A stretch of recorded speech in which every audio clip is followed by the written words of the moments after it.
Boxing update mga tol, Pitbull Isaac Cruz sinabi ang plano kung paano talunin si El Rayo Valenzuela ngayong August 3. Kailangan daw niya manalo dito dahil target ang rematch kay Tank Davis. Sinabi ni Pitbull, hindi raw explosive si El Rayo Valenzuela kaya maging outboxer daw ito sa laban. Sigurado sasamantalahin daw ni Valenzuela ang kaliitan ni Pitbull Cruz. Malaking advantage daw kasi kay Valenzuela ang long distance. Kaya asahan daw ni Pitbull, maging outboxer ang galawan nito. Kung makipag-engage naman si Valenzuela, mas pabor kay Pitbull. Kaya ang gagawin daw ni Pitbull, all-out wara ang tirada, maging pressure fighter at pasukin si Valenzuela.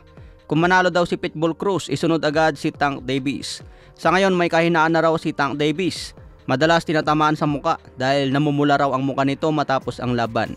Malaki raw ang natutunan ni Pitbull sa unang laban kay Davis kaya tiwala ito na kayang talunin sa rematch.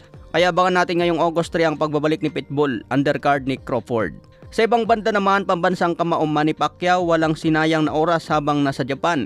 Nagtraining agad si Pacman kasama si Boboy Fernandez. Pinaghahandaan si Rukiyaan po na 6-footer. 3 rounds lang ang laban mga tol kaya mabibitin dito si Pacman. Parang warm up lang ito kay pambansang kamao. Nagiinit pa lang yung sapatos tapos na ang 3 rounds.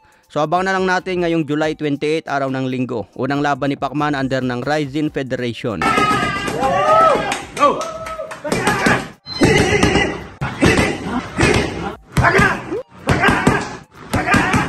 Kung magandang kondisyon ni Pacman, babalik na ito sa isang tunay na laban kontra Mario Barrios. Nakataya dyan ang WBC welterweight belt. Sa iba pang balita, Jaime Munguia pumirma na ng co-promotional deal under ng Top Rank.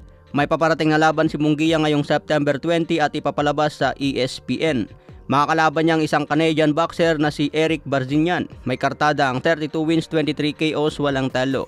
Matagal din hinawakan ni Oscar De La Hoya itong si Jaime Munguia at pinapalabas sa DAZN ang laban. Pero ngayon nagbago na ang landas ni Munguia dahil ipapalabas na ngayon sa ESPN. Matapos matalo si Munguia kontra Canelo Alvarez, sinibak na rin niya si Coach Freddy Roach bilang trainer.